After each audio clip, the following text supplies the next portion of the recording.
What's up, everybody? Welcome back to the channel, and appreciate everybody coming by. It's been a fun and busy day today, and actually we're back. Thank you. Yesterday's video, I know we're having some audio issues. Today everything should be good, so apologies for that. I know I was getting all your comments about audio, and definitely should not happen again. So anyway, wanted to get into some information today. Wanted to share mainly what the Fed was doing. They had an announcement today where, I mean, surprisingly, nothing really was announced. Nothing is really going to happen until March. So I have some takeaways and analysis on that. And I wanted to share a new to, I guess, this channel, something I never talked about before. It's something I'm invested in. I have a position in, not anything big or major yet, but the more I learn about it, the more I like about it. So we'll get into that as well. But let's dig into it, because like I said, today, obviously, we want to pay attention to what the Federal Reserve is doing. And essentially, Jerome Powell had a meeting. They released a statement. He got on, had some questions. I watched it, so I'm going to recap it, though, because, you know, again, you probably don't have an hour and a half to sit around and listen to it. But I did want to play a little snip clip of it real quick here, just so you can listen to it. We'll play it on fast. At the Federal Reserve, we are strongly committed to achieving the monetary policy goals that Congress has given us: maximum employment and price stability. Today, in support of these goals, the Federal Open Market Committee kept its policy interest rate near zero and stated its expectation that an increase in this rate would soon be appropriate. The committee also agreed to continue reducing its net asset purchases on the schedule we announced in December, bringing them to an end in early March. As I will explain, against a backdrop of elevated inflation and a strong labor market, our policy has been adapting to the evolving economic environment, and it will continue to do so. All right, so essentially, you basically hear him in a nutshell there. They're going to hold those interest rates pretty much at zero right now. They are, I've heard some analogies akin to really redlining the engine to see what happens, but it will be interesting to see what happens, because you can only continue to print and print and print without cooling things off for so long before, when you do cool that engine down, it completely blows up and you have to rebuild it from scratch. So you see here, the U.S. Federal Reserve, though, said Wednesday it would hold interest rates near zero, even as it edges closer to removing some of the extraordinary stimulus provided to financial markets since the coronavirus hit in March of 2020.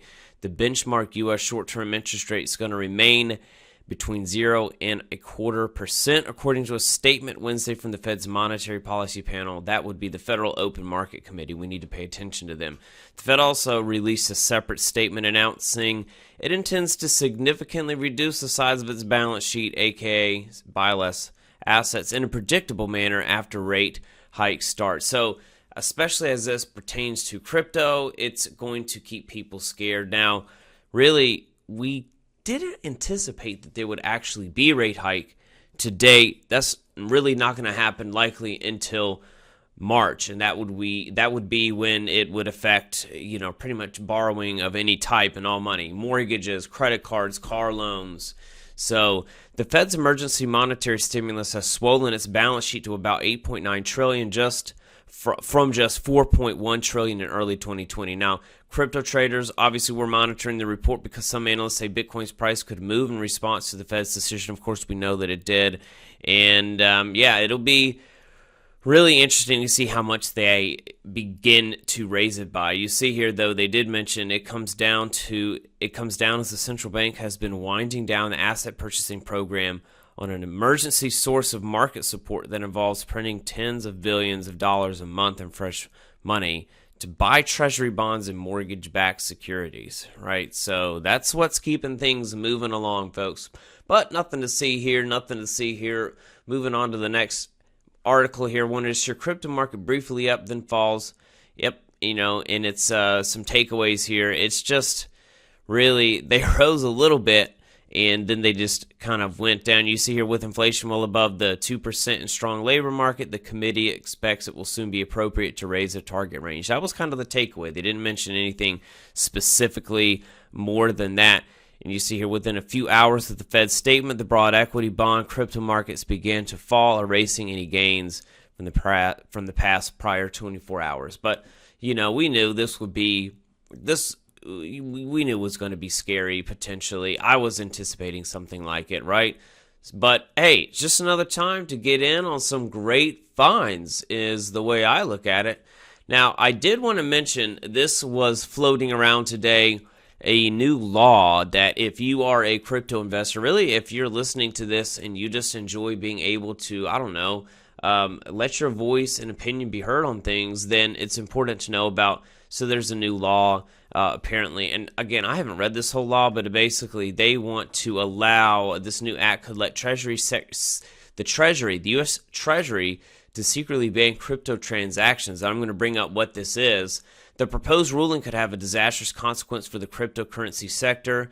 So basically on Twitter here, you can see Jerry Brito brings up the included in the America Competes Act, just introduced in the House, which will very likely pass in some form, is a provision that would be disastrous not just for crypto, but for privacy and due process generally, right? So you see here prohibitions of the conditions on certain transmittal of funds.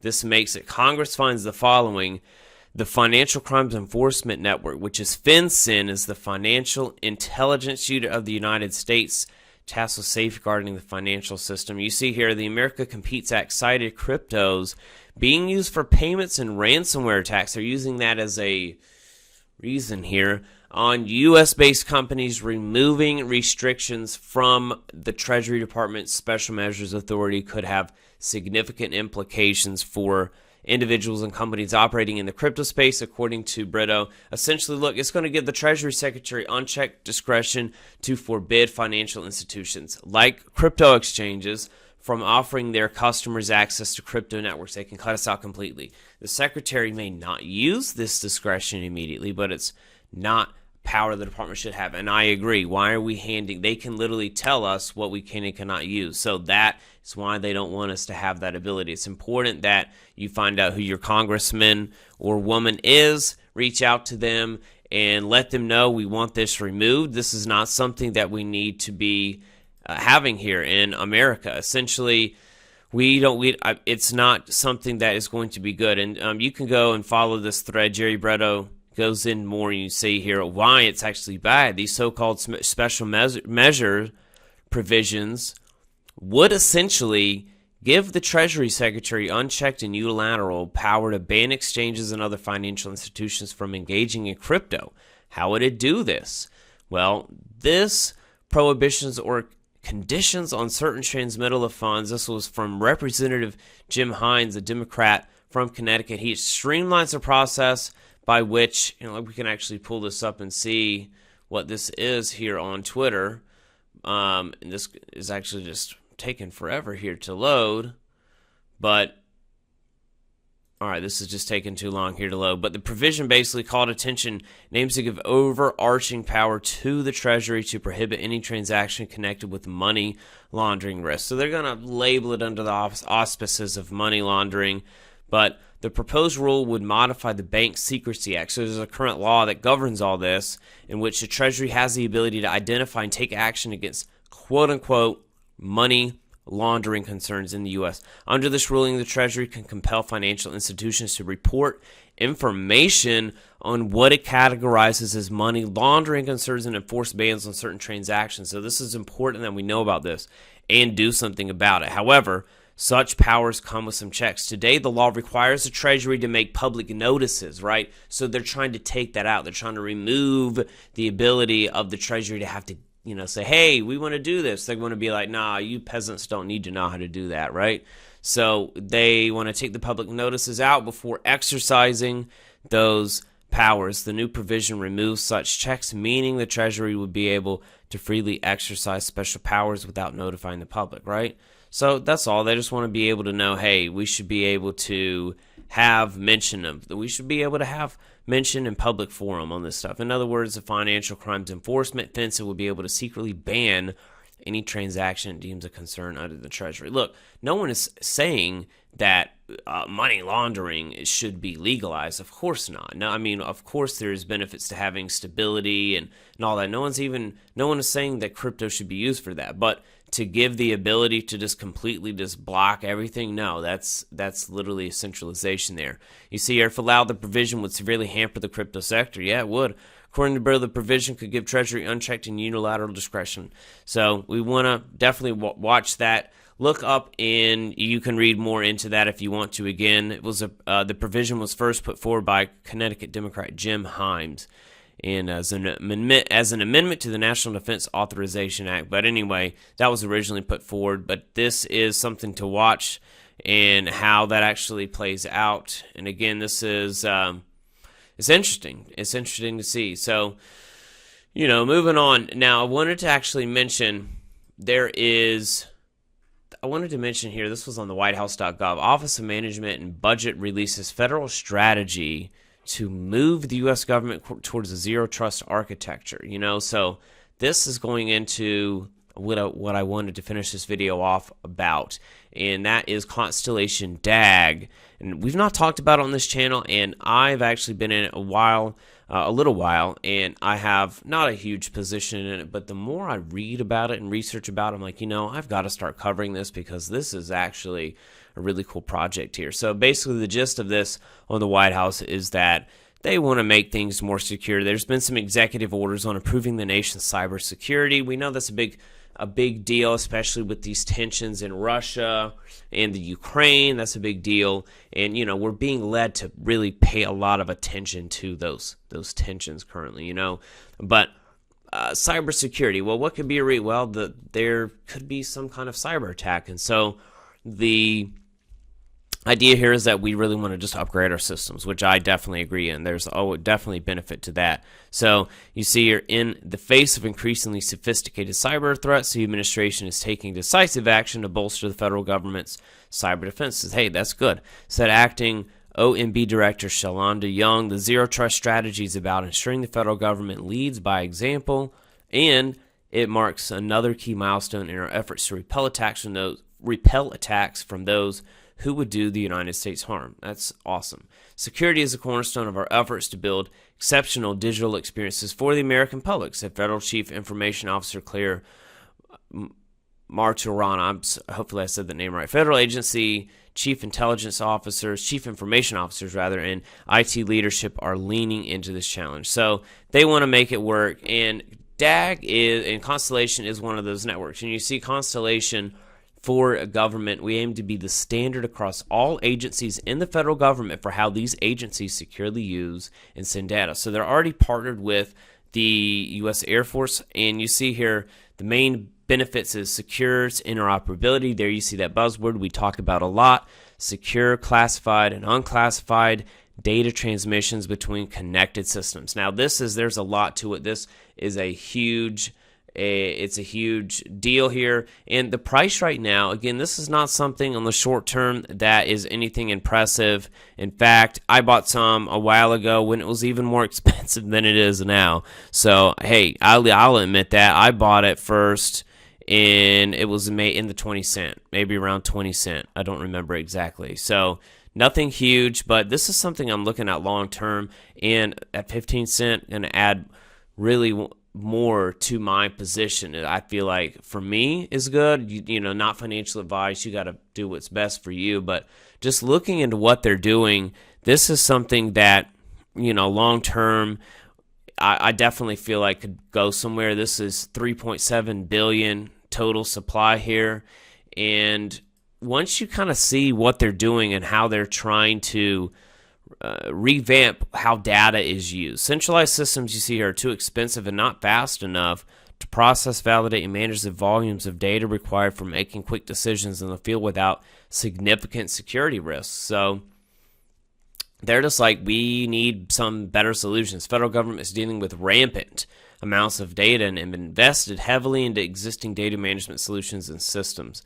Centralized systems are too expensive, not fast enough to process. So they need something different. They need something that can grow. And the hypergraph technology of DAG is going to allow that to actually happen. So you see here the hypergraph network. Well, what does that actually do? Now, it's essentially the same type of consensus model, and I guess fabric, as what Hedera hash graph would be. I mean, it is. It's essentially, you see here, HDTP, which is a distributed ledger technology known as directed acyclic graph. That's what it stands for. And if you're watching this video, you probably already know about it, but it is something that you see here, they call it a novel reputation-based consensus model called proof of reputable observation, right? So it's a feeless decentralized network, supports the transfer of DAG crypto.